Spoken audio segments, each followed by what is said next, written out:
Kung ano man yung nangyari kay Lolo, pinagsisisihan ko na yun. And I promised myself na hindi na mangyayari yun. You're such a weakling. Mabuti ng weak. Kaysa naman forever akong nabubuhay sa takot. Mommy, yun ang weak. Yun ang nakakapaghina. Yun ang nakakatakot.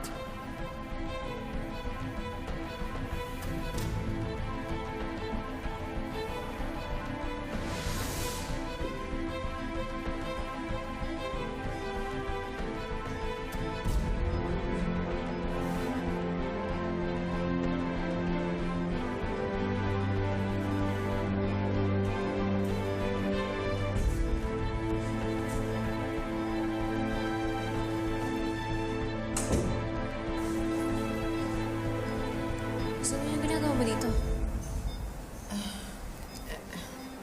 Nabalitaan ko yung nangyari kay Tita Lynette. Sorry kung ngayon lang ako nakadalaw. Masyado kasi madami nangyari. Tungkol ba ito kay Dax siya dun sa posibleng paglayo ng mami mo? Annalyn, pati ba naman ikaw? Sa tingin mo ako may kinalaman sa pagbabago ng isip niya? Zoe, gusto ko lang malaman yung totoo.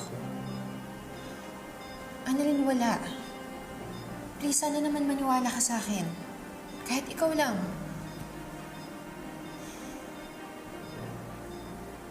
Sana nga nagsasabi ko ng totoo, Zoe.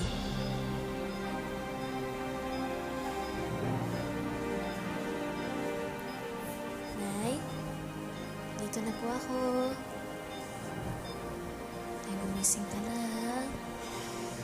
Diba, kakain pa tayo dun sa favorite restaurant natin?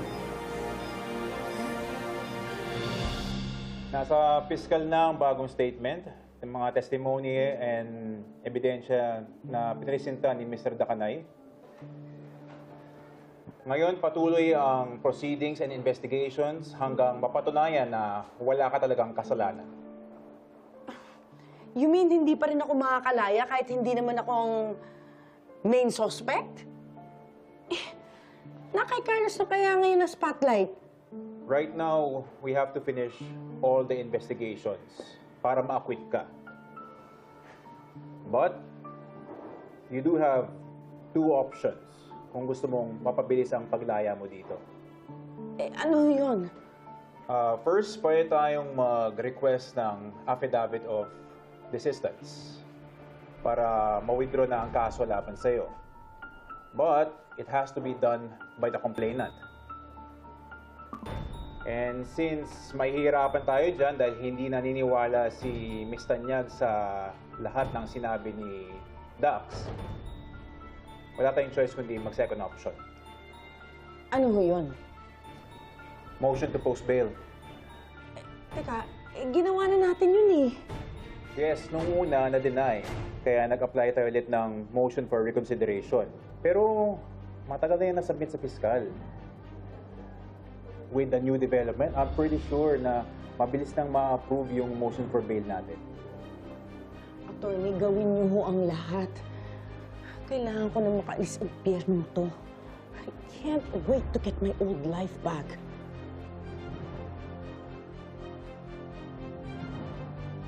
Yayanigin ko sila sa pagbalik ko.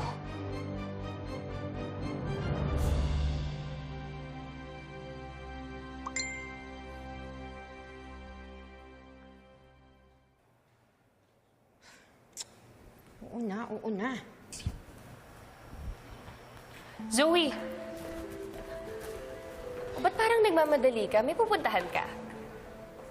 It's none of your business. Date ba yan? Diba sabi mo may dinedate ka? Si Dax? Excuse me. I'm not that cheap para pumatol sa isang taong katulad ni Dax.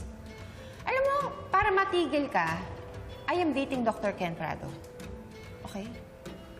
Oh, talaga? So, siya yung kikitain mo mamaya? Pwede ba? Mind your own freaking business.